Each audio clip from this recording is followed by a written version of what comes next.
Hello అండి, అందరికీ నమస్కారం. అందరూ ఎలా ఉన్నారు? బాగున్నారా? So welcome to my channel simple life vlogs. So ఈ రోజు అయితే మరొక ఇంట్రెస్టింగ్ స్టోరీతో అయితే నేను మీ ముందుకు వచ్చేసాను. సో లేట్ అయితే ప్రీవియస్ వీడియోలోకి వెళ్ళిపోదామా? మనం ప్రీవియస్ వీడియోలో కనుక అంధకాసురుడు గురించి, ఆయన యొక్క జన్మ వృత్తాంతం గురించి తెలుసుకున్నాం. అలాగే ఆయన బ్రహ్మదేవుడి దగ్గర నుంచి ఎలాంటి వరాలు పొందాడో చూసుకున్నాం. సో ఆ వీడియోకి కంటిన్యూషన్ ఈ వీడియో అనమాట. పార్ట్ 2 కింద మనం చూసుకోవచ్చు. అయితే అంధకాసురుడు ఎవరు ఏంటి అనేది ఒకవేళ కనుక ఎవరైతే ఈ వీడియోని వాచ్ చేస్తున్నారో వారు ప్రీవియస్ వీడియో కనుక చూడకపోతే నేనైతే రీక్యాప్ అయితే ఇచ్చేస్తాను. అంధకాసురుడు పార్వతీదేవి అలాగే శివునికి జన్మించినటువంటి కుమారుడు అనమాట. ఇక్కడ పార్వతీదేవి గర్భం ఏమి దాల్చలేదు అంధకాసురుడిని కనడానికి. అక్కడ ఏం జరిగింది అంటే ఆవిడ యొక్క చెమట బిందువు నుంచి జన్మించిన వాడే అంధకాసురుడు. అయితే ఇక్కడ అంధకాసురుడు ఆయన పుట్టుకతోనే అంధుడు అనమాట. అలాగే ఆయన చూడ్డానికి ఒక వికృత నల్లటి రూపంలో అయితే ఉండేవారు. ఈ విధంగా తర్వాత ఏం జరిగింది అంటే మహాదేవుడు ఆయనని ఒక రాక్షసుడి చేతులు అయితే పెట్టాడనమాట. ఎందుకంటే ఆ రాక్షసుడు ఎన్నో సంవత్సరాల నుంచి సంతానం కోసం, ఒక మగబిడ్డ కోసం మహాదేవునికి తపస్సు చేస్తూ ఉండేవాడు అనమాట. ఆ కఠోరమైన తపస్సును చూసినటువంటి మహాదేవుడు దానికి ప్రతిఫలంగా ఈ బిడ్డనైతే ఆ రాక్షసుడికైతే ఇచ్చారు. అయితే కొన్నాళ్ళ వరకు ఆ రాక్షసుడు పరిపాలించిన తర్వాత ఇక రాక్షస జాతికి ఎవరు నాయకుడు అవ్వాలనేటువంటి ఒక థాట్ అయితే వచ్చిందనమాట. ఎందుకంటే ఇక్కడ చూస్తే మనకి ప్రహ్లాదుడు కూడా ఉన్నాడు కదా, హిరణ్యకశ్యపుని యొక్క కుమారుడే ప్రహ్లాదుడు. అయితే ఇక్కడ మనం అంధకాసురుని చూస్తే కనుక ఆయన హిరణ్యాక్షుడి యొక్క కుమారుడు అనమాట, అంటే పెంచుకున్నటువంటి కుమారుడు. అయితే ఇక్కడ రాక్షసులందరికీ కూడా తెలుసనమాట ఆయన శివపార్వతుల యొక్క పుత్రుడే అని. కానీ హిరణ్యాక్షుడు చనిపోయే ముందు రాక్షసులందరికీ కూడా చెప్తాడనమాట, మీరు ఎవరు కూడా ఆ బిడ్డ యొక్క అసలు తల్లిదండ్రులు ఎవరు అనేది మీరు అసలు రివీల్ చేయొద్దు అని చెప్తారు చనిపోయేటప్పుడు. ఆయన బతుకున్నంతకాలం కూడా చెప్పడనమాట ఆ నిజాన్ని. అయితే ఇక అంధకాసురుడు కూడా రాక్షసులందరికీ నాయకుడు అవ్వాలని ఆయన ఎంతో బాగా కోరుకుంటాడనమాట. అయినప్పటికీ కూడా ఆ రాక్షసులందరూ కూడా అంత ఇష్టత చూపించరు. ఎందుకంటే ఆయన కళ్ళు లేవు కదా, ఆయనకి ఎంత శక్తి సామర్థ్యాలు ఉన్నప్పటికీ కూడా ఆయనకి చూపు అనేది లేకపోవడం వల్ల ఆయన విలువ అనేది వాళ్ళు అర్థం చేసుకునేవారు కాదనమాట. సో ఇదంతా చూసినటువంటి అంధకాసురుడు ఏం చేశాడంటే తపస్సు చేశాడనమాట. కఠోరమైన తపస్సు చేశాడు. ఆ తపస్సు ఎలా ఉంటుంది అంటే మనం ఆయన యొక్క మాంసాన్ని కూడా ఆయన కోసి, అలాగే ఆయన యొక్క జుట్టుని పీకేసుకోవడం, ఇట్లా అన్నీ కూడా చాలా వైలెంట్గా ఉండేవి. సో ఆ విధంగా తపస్సు, అలాగే ఏదైతే బ్రహ్మదేవుణ్ణి సంతృప్తిపరచడానికి ఆయన ఎన్నో విధాలుగానూ ప్రయత్నించాడు. అయితే చివరికి ఇదంతా చూసినటువంటి బ్రహ్మదేవుడు ఆయన దగ్గర ప్రత్యక్షమయ్యి ఆయనకి ఏ వరం కావాలో కోరుకోమన్నాడు. అప్పుడు అంధకాసురుడు 2 వరాలను అయితే కోరుకుంటాను అని చెప్పాడనమాట. ఎందుకంటే ఆయన ఇప్పటి వరకు కూడా ఆ రాక్షస జాతిలో ఎక్కడైతే ఉన్నాడో ఆయనకి లభించాల్సినటువంటి ఆ గౌరవం అయితే లభించలేదన్నమాట. ఎందుకంటే అందరూ కూడా ఈయన కళ్ళు లేనివాడిగానే చూసేవారు. అలాగే ఆ రాక్షసులందరూ మనసులో కూడా ఉంది కదా ఈయన శివపార్వతుల యొక్క కుమారుడని. సో అదంతా కూడా వాళ్ళు మనసులో పెట్టుకున్నారనమాట. ఎందుకంటే ఈ అంధకాసురుడు రాక్షస జాతిలో జన్మించలేదు, శివపార్వతులకు జన్మించాడు కాబట్టి అతను దేవత జాతికి సంబంధించిన వాడు అనమాట. సో వీళ్ళ జాతిలో నాయకుడిగా ఎంచుకోవడానికి వాళ్ళైతే అందుకోసం ఇష్టపడలేదు. సో ఇదంతా నేను చూశాను, నన్ను ఒక అంధుడిగా చూశారు, ఇన్నాళ్ళు కూడా నేను ఒక చీకటిలో అయితే బ్రతికాను, కాబట్టి ఈ వరాన్ని అయితే నాకు ఇవ్వండి. మొట్టమొదటి వరం ఏంటంటే నాకు చూపుని ప్రసాదించండి. అలాగే రెండో వరం ఏంటంటే ఎప్పుడైతే బ్రహ్మదేవుడు వారి యొక్క కుమార్తె వరుస అయినటువంటి ఒక ఆవిడ్ని కామంతో చూశాడో అప్పుడు ఆయన 5వ తలనైతే పోగొట్టుకున్నాడు అనమాట. మహాదేవుడు 5వ తలనైతే ఖండించారు. ఈ స్టోరీ అయితే మన ఛానల్లో అయితే వీడియో ఉంది. ఒకసారి ఎవరైనా పూర్తి స్టోరీ తెలుసుకోవాలని అనుకుంటే కనుక వీడియోని చెక్అవుట్ చేయండి. అలాగే ఇక్కడ అంధకాసురుడు కోరుకున్నటువంటి ఆ రెండవది ఏంటంటే ఏ మహిళ మీద అయితే ఆయన చూపించేటువంటి కామం అనుచితంగా ఉంటుందో ఆ సమయంలో ఆయనకి మృత్యు అనేది అయితే వస్తుందన్నమాట. సో ఈ వరాన్ని అయితే ఆయన కోరుకున్నాడు. సో తర్వాత ఏం జరుగుతుంది అనేది మనం ఈ వీడియోలో అయితే చూద్దాం. సో బ్రహ్మదేవుడైతే అమరత్వాన్ని ఇవ్వడం కుదరదు, కానీ ఈ 2 వరాలను అయితే నేను ఇస్తాను అని చెప్పి ఆయన తదాస్తు అన్నారనమాట. ఆ తదాస్తు నేను ఎప్పుడైతే అన్నారో ఇక అంధకాసురుడు ఆయనకి చూపు అయితే వచ్చేసింది కదా, ఇంకా విరుచుకుపడ్డాడనమాట అందరి మీద. ఎవరెవరైతే రాక్షసులు ఇంతకుముందు ఇన్ని చిన్న చూపు చూశారో వారందరి మీద కూడా ఆయన తన అధికారాన్ని అయితే చూపించాడు. అలాగే ఆయనకి ఇప్పుడు మృత్యు అయితే ఆ కండిషన్ ఏదైతే ఉందో అది సాటిస్ఫై అయ్యేంత వరకు కూడా ఆయనకి మరణం అయితే లేదు కదా. సో ఇదంతా తెలుసుకున్నటువంటి ఆయన ఇక దేవతల మీద అందరి మీద కూడా దాడి చేయడం, అలాగే వారితో యుద్ధం చేసి వారిని ఓడించి అన్ని లోకాల మీద కూడా తన ఆధిపత్యాన్ని అయితే సాధించుకుంటూ వస్తున్నాడు అనమాట.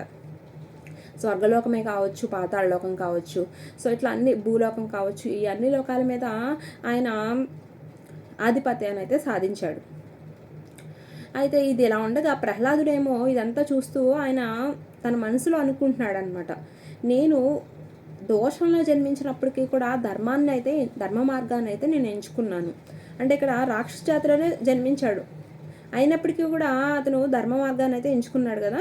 ఇక్కడ అంధకాసురుడేమో ఆయన జన్మించడం శివపార్వతులకు జన్మించాడు, అయినప్పటికీ కూడా రాక్షస జాతిలో పెరగడం వల్ల ఆయనకి ఏంటంటే రాక్షస గుణాలు అనేవి వచ్చేసాయి. సో తద్వారా ఆయన ఒక రాక్షసుడు ఎలా బిహేవ్ చేస్తాడో అలాగే చేస్తూ ఉన్నాడు అనమాట. సో ఇదంతా రాక్షసులందరూ కూడా ఇక ఈయనకి వరాలన్నీ వచ్చిన తర్వాత వాళ్ళు కూడా ఈయనకి భయపడడం మొదలుపెట్టారు. కానీ భయపడ్డారు, కానీ ఎవరు కూడా ఆయనకి ఆయన యొక్క అసలు తల్లిదండ్రులు ఎవరు అనేది ఆయనకి చెప్పలేదన్నమాట. ఇదిలా ఉండగా ఈయన అన్ని లోకాలను జయించారు కదా. జయించిన తర్వాత కొన్నాళ్ళకి ఈయనకైతే ఒక డౌట్ అయితే వచ్చిందనమాట.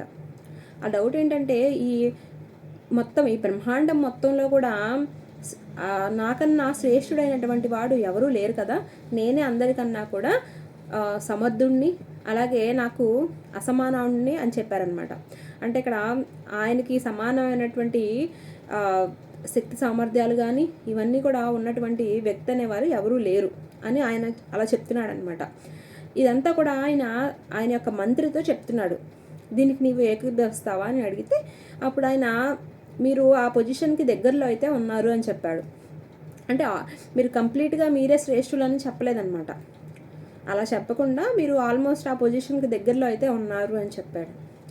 అయితే అప్పుడు అంధకాసురుడు ఎందుకు అలా అంటున్నావు, ఆ పొజిషన్కి దగ్గరలో ఉండడం ఏంటి, ఈ పాటికే నేను బ్రహ్మాండం మొత్తం అంతా కూడా జయించాను నేను, కాబట్టి ఇక నేనే కదా శ్రేష్ఠుణ్ణి, దీనికి ఇంకా అసంపూర్ణంగా ఉంది అన్నట్టుగా నువ్వు మాట్లాడుతున్నావు అని అడిగారనమాట.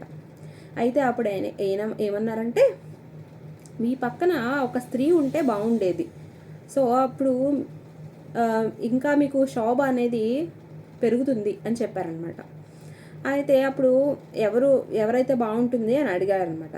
అప్పుడు ఆ మంత్రి ఎవరైతే ఉన్నారో ఆయన పార్వతీదేవి యొక్క అందచందాలను, అలాగే ఆవిడ ఎంత సౌందర్యవతి అనేది వివరిస్తూ ఉన్నారనమాట. ఇక్కడ ఎలా వివరించారంటే ఆవిడ యొక్క కనుబొమ్మలు ఎటువంటి ఆకృతిలో ఉన్నాయి, అలాగే ఆవిడ యొక్క పెదవులు అమృతంలాగా ఉన్నాయని చెప్పారు. అలాగే ఆవిడ యొక్క స్తనాల గురించి, అలాగే ఆవిడ యొక్క శరీర భాగాలు మొత్తం అంతా కూడా ఎంత సౌందర్యవతంగా ఆవిడ ఒక ఎగ్జాంపుల్ అనమాట. ఒక అద్భుతానికి ఎగ్జాంపుల్ ఎవరు అంటే పార్వతీదేవి. సో అటువంటి ఆవిడని మీరు వివాహం చేసుకుంటే చాలా బాగుంటుంది, ఆవిడ మీ పక్కన ఉంటే ఇంకా మీకు ఆల్రెడీ ఆయన చాలా పాపులర్ అయిపోయారు కదా, ఒక రాజు పక్కన ఇంత అందమైనటువంటి రాణి ఉంటే బాగుంటుంది అని చెప్పేసి ఆ మంత్రి అన్నాడనమాట. అయితే ఇదంతా వింటున్నటువంటి అంధకాసురుడికైతే నోటిలో నుంచి లాలాజలం ఊరుతుంది. ఎందుకంటే ఈయనకి ఎలాగైనా సరే ఇప్పుడు ఆవిడని చూడాలనేటువంటి ఆలోచన అయితే వచ్చిందనమాట. ఆవిడ యొక్క వర్ణన అంతా విన్నటువంటి అంధకాసురుడికి వెంటనే వెళ్ళి కైలాసానికి వెళ్ళి ఆవిడని తీసుకురావాలి అన్నట్టుగా అనిపించింది. అయితే మంత్రితో ఇలా అడుగుతున్నారనమాట, ఎవరు ఈ పార్వతి ఎవరు అని అడిగితే అప్పుడు మంత్రి ఏం చెప్తున్నారంటే ఈ పార్వతీదేవి మహాదేవుని యొక్క భార్య. అయితే ఇక్కడ మహాదేవుడు ఎవరు అన్నది కూడా చెప్తున్నారనమాట. మహాదేవుడు ఒక తపస్వి అని చెప్పగానే అప్పుడు అంధకాసురుడు ఏమంటున్నాడంటే ఇంత అందమైనటువంటి స్త్రీ ఆ తపస్వి ఏం చేసుకుంటాడు, కాబట్టి మన సైనికుల్ని పంపించి ఆవిడ్ని తీసుకుని రమ్మని చెప్పేసి నేను ఆజ్ఞాపిస్తానని చెప్పేసి అలాగే చేశాడనమాట. అయితే ఆయన యొక్క సైన్యం అంతా కైలాసానికి బయలుదేరారు. వెళ్ళడం వాళ్ళు ఫోర్స్ఫుల్గా చాలా దూసుకుంటూ వెళ్ళిపోయి అక్కడ ఉన్నటువంటి గణాలందరి మీద కూడా దాడి చేయడం మొదలుపెట్టారనమాట. అప్పుడు ఇదంతా చూస్తున్నటువంటి మహాదేవుడు చిరునవ్వు నవ్వి, మీ యొక్క నాయకుడు అంటే మీ యొక్క రాజు ఎవరైతే ఉన్నారో అంధకాసురుడిని ఇక్కడికి వచ్చి పార్వతీదేవిని తీసుకుని వెళ్ళండి అని చెప్పేసి ఆయన చెప్పారనమాట. అయితే అప్పుడు అంధకాసురుడు తన యొక్క సైనికులు ఉంటారు కదా, వాళ్ళతో పాటే వచ్చి అక్కడ మళ్ళీ దాడి చేయడం మొదలుపెట్టాడనమాట. సో అప్పుడు ఆయనకి ఆ కైలాసం మొత్తం చూసిన తర్వాత ఒక గుహలో అయితే పార్వతీదేవి కనిపిస్తుంది. అక్కడికి వెళ్తాడు. వెళ్ళి చూసి ఆయన నోరు వెళ్ళబెట్టుకుని చూస్తాడనమాట. అంత అందంగా ఉంటుంది ఆవిడ, అంత సౌందర్యవతి పార్వతీదేవి. అయితే ఈయన ఏం చేస్తున్నాడంటే మెంటల్గానే ఆవిడని వివస్త్రగా ఊహించుకుంటున్నాడు, అలాగే ఆవిడని పట్టుకున్నట్టు కూడా ఊహించుకుంటున్నాడు అనమాట. సో కానీ ఇదంతా కూడా బ్రహ్మాండం మొత్తం కూడా చూస్తూ ఉంది. ఇది సృష్టికే విరుద్ధం కదా, ఎందుకంటే ఇక్కడ పార్వతీదేవి అంధకాసురుడికి తల్లి. సో అటువంటి ఆవిడని చూసి ఈయన మోహించడం అనేది, ఆయన ఏదైతే వరాన్ని కోరుకున్నాడో ఈయనకి తెలియకుండానే ఆ వరం యొక్క కండిషన్ అయితే సాటిస్ఫై చేస్తున్నాడు అనమాట. అయితే అప్పుడు పార్వతీదేవి ఇంకా ఈయన ఆ చూపులతోనే కాకుండా ఇక పట్టుకోవడానికి దగ్గరికి వెళ్తున్నాడు. పార్వతీదేవి దగ్గరికి వెళ్ళి ఇంకా ఆవిడ యొక్క చెయ్యి పట్టుకుందామని అనుకునేటప్పటికీ పార్వతీదేవి ఏం చేసిందంటే ఆ గుహ మొత్తం కూడా అంధకారంతో నిండిపోయేలాగా ఆవిడ చేసిందనమాట. అప్పుడు ఇక అంధకాసుడికి ఏం కనిపించట్లేదు, ఆయన తికమక పడుతున్నాడు అనమాట. ఇప్పుడు పార్వతీదేవి ఎక్కడుంది అని తడుముకుంటున్నాడు. ఆ సమయంలో పార్వతీదేవి ఏం చేసిందంటే ఆవిడ నుంచి ఒక 7 కిరణాలు అయితే, ఒక కాంతి కలిగినటువంటి 7 కిరణాలు అయితే బయటకు వచ్చాయి, ఆవిడ నుంచి వెలువడ్డాయి అన్నమాట. అయితే ఆ కిరణాలన్నీ కూడా దేవతామూర్తి ఆకారాన్ని అయితే తీసుకున్నాయి. సో ఇక్కడ 7 దేవతలు అయితే అక్కడికి ప్రత్యక్షమయ్యారనమాట. వారందరూ కూడా పార్వతీదేవి నుంచి వచ్చిన వారే. సో వారందరినీ కూడా మనం సప్తమాతృకులు అంటామన్నమాట. సో ఆ సప్తమాతృకులు ఎవరైతే ఉన్నారో వారంతా కూడా అంధకాసురునితో పాటు వచ్చినటువంటి సైన్యం ఉన్నారు కదా, వారి మీద దాడి చేయడం మొదలుపెట్టారు. వారిని ఒక్కొక్కరుగా వధించడం చేస్తూ ఉన్నారనమాట. అయితే ఇక అంతమందిని వధించినప్పటికీ కూడా అంధకాసురుని యొక్క శక్తి ముందు ఏది కూడా సరిపోవట్లేదు. అందరూ మరణించారు. కానీ ఒక పక్కన రాక్షసులే కదా వారి యొక్క సైన్యంలో ఉండేది. సో వారందరూ కూడా మరణిస్తున్నప్పటికీ పక్కనే శుక్రాచార్యుడు ఉన్నాడనమాట. ఆయనకి ఆల్రెడీ మృత సంజీవిని గురించి తెలుసు కదా, ఆయనకి శివుడు మంత్రాన్ని అయితే ఇచ్చారనమాట మృత సంజీవిని. ఆయన కొన్ని వేల సంవత్సరాలు అయితే దానికోసం తపస్సు చేశారు. సో తద్వారా ఆయనకి మృత సంజీవిని మంత్రం అయితే మహాదేవుడు ఉపదేశించారనమాట. సో దాన్ని యూజ్ చేసుకుని ఆయన చనిపోయినటువంటి ఆ రాక్షసులందరినీ కూడా మళ్ళీ పునర్జీవింపచేస్తున్నాడు. సో ఇదంతా చూస్తున్నటువంటి మహాదేవుడికి అయితే కోపం వచ్చింది. ఎందుకంటే ఇక్కడ ఆ రాక్షసులందరూ కూడా దేనికోసం వచ్చారు, పార్వతీదేవిని అక్కడి నుంచి లాక్కెళ్ళడానికి వచ్చారనమాట. సో అది ధర్మబద్ధమైన పని కాదు కదా. అయినప్పటికీ కూడా శుక్రాచార్యుడు ఆ పని కోసం తన యొక్క వరాన్ని అయితే యూజ్ చేస్తున్నాడు. కాబట్టి అప్పుడు మహాదేవుడు కోపంతో ఆయన యొక్క నోరును అయితే తెరిచారనమాట. అప్పుడు శుక్రాచార్యుడు శివుని యొక్క ఉదరంలోకి అయితే వెళ్ళిపోయాడు, మింగేశారు అతన్ని.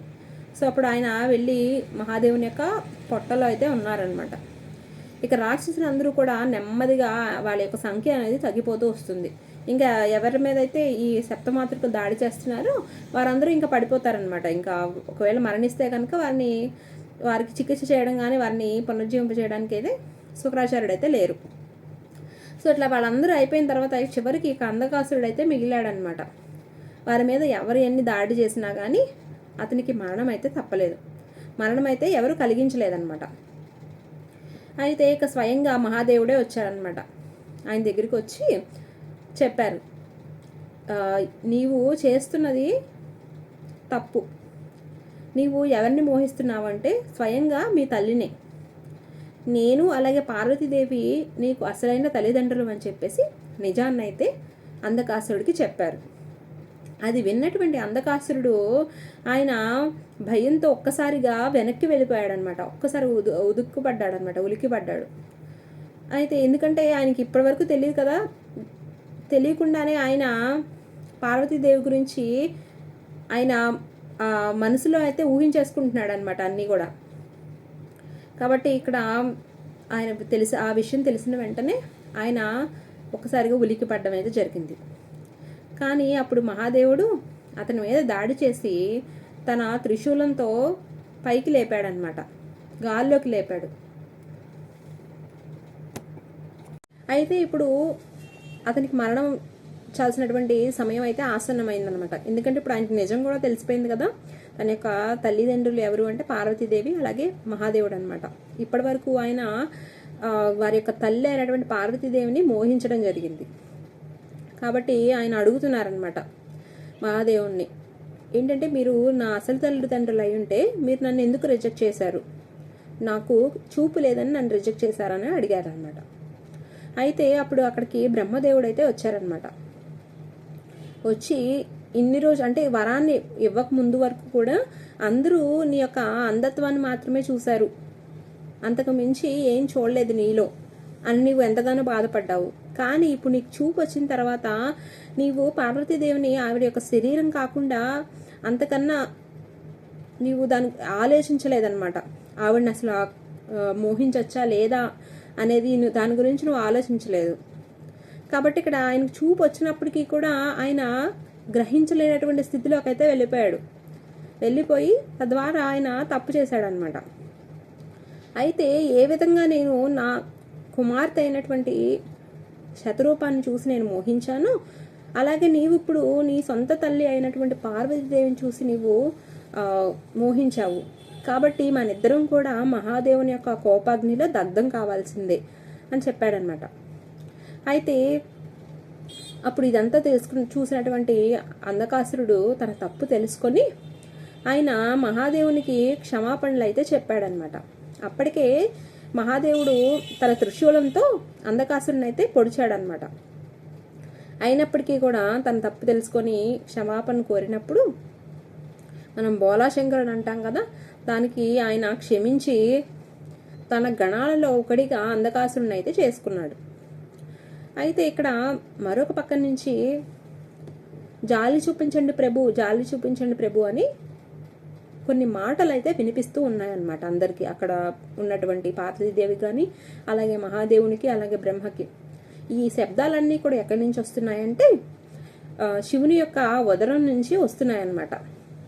అంటే ఇందాకడ శుక్రాచార్యుని అయితే ఆయన మింగేయడం జరిగింది కదా, సో ఆయనే పొట్టలో ఉండి ఆయన ప్రార్థిస్తున్నారనమాట మహాదేవుడిని, ఎలాగైనా సరే నన్ను బయటికి తీసుకురండి అని, నా మీద కొంచెం జాలి చూపించండి అని చెప్పేసి ఆయన లోపల నుంచి అయితే అరుస్తూ ఉన్నారనమాట. అప్పుడు మహాదేవుడు ఆయన శుక్రాచార్యుని కూడా క్షమించి అలాగే ఆయనకు కూడా మోక్షాన్ని అయితే ప్రసాదించాలని చెప్పేసి ఆయన్నైతే బయటకు పంపించారు. శుక్రాచార్యుడు మహాదేవుని యొక్క శరీరం నుంచి ఎలా బయటకు వచ్చాడంటే మహాదేవుని యొక్క జనేంద్రియాల నుంచి ఆయన బయటకు రావడం జరిగింది. అయితే అప్పటి నుంచే ఏదైతే వీర్యకణాలు ఉంటాయో మగవారిలో, సో వాటిని శుక్రం అని అనడం అనేది మొదలు పెట్టారనమాట. ఎందుకంటే ఈ ఇన్సిడెంట్ జరిగిన దగ్గర నుంచి. సో ఈ విధంగా ఈ స్టోరీ అయితే కంప్లీట్ అవుతుంది. సో మీకు కనుక ఇంట్రెస్టింగ్గా అనిపిస్తే తప్పకుండా వీడియోని లైక్ చేయండి, అలాగే ఛానల్ని సబ్స్క్రైబ్ చేసుకోండి. Thanks for watching.